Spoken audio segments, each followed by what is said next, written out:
Infection होऊ नये म्हणून मी ते टी ट्री ऑइल त्यांच्या अंघोळीच्या पाण्यात टाकत होते. आणि त्यांना कोणी भेटायला आलं तर ते भेटण्याच्या अगोदर मी त्यांना नाकाला लावत होते ते, आणि इथं गळ्याच्या इथं आणि कानाच्या मागे असं लावत होते. आणि सर्दीचा पण त्यांना त्रास होता, तर तो सर्दीचा पण त्रास त्यांचा गेलेला होता आणि कुठलंही इन्फेक्शन झालं नाही.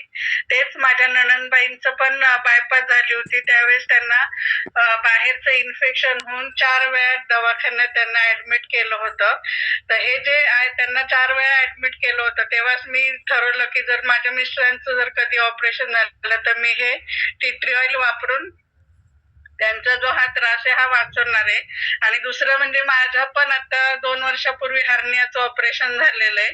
तर त्या हर्नियाच्या ऑपरेशन मध्ये सुद्धा मी टी ट्री ऑइल जवळजवळ एका महिन्यात मी 2 बॉटल संपवलेल्या आहे. कोणी मला भेटायला आलं किंवा मी हॉलमध्ये जर गेले तर म्हणजे माझ्या उशाशीच मी ठेवत होते ते टी ट्री ऑइल. बाहेर जाताना म्हणजे रूमच्या बाहेर पडताना मी असं नाकाला, कानाच्या मागे आणि इथं गळ्याच्या इथं लावत होते. त्याच्यामुळे सर्दी तर झाली नाही, खोकला झाला नाही आणि कुठलंही इन्फेक्शन मला झालं नाही. तर सगळे डॉक्टर सुद्धा चकित झाले. ते म्हणे तुम्हाला इन्फेक्शन वगैरे कसं झालं नाही अजून. तर मी त्यांना सांगितलं की मी टी ट्री ऑइल वापरलं. तर हे टी ट्री ऑइल आपलं खूप छान आहे.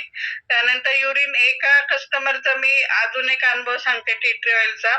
आमच्या नात्यातलेच आहे, तर त्या म्हणे अहो मी कुठेही बाहेर जाऊ शकत नाही, बाहेर गावी म्हणजे मुलाकडे. त्यांचा मुलगा राहतो नागपूरला. तर म्हणे एकतर इतकं ट्रॅव्हलिंग वगैरे असतं आणि दुसरा मुलगा राहतो अकोल्याला.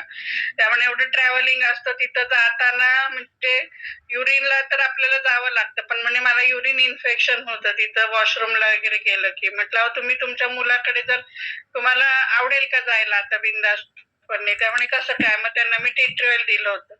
तर ते टी ट्री ऑइल जेव्हा त्यांनी वापरलं तेव्हा त्यांनी मला आल्यानंतर सांगितलं की म्हणे अहो मला काहीही त्रास झाला नाही, कुठलंही इन्फेक्शन पण झालं नाही, मी आता बिनधास्तपणे माझ्या दोन्ही मुलांकडे जाऊ शकते. असा खूप छान अनुभव आपल्या टी ट्री ऑइलचा आहे. सगळ्यांनी जरूर वापरा. आता तर पावसाळा चालू झालेला, आता तर तुम्ही सर्दी, खोकला वगैरे होऊ शकतो आपल्याला, तर ते टी ट्री ऑइल वापरू शकतात. आता आपल्याकडे ना दीपाली मॅडम आलेल्या आहेत ऑनलाईन मीटिंगसाठी. महाबळेश्वरहून आहे, तर ते काही अनुभव शेअर करणार आहेत.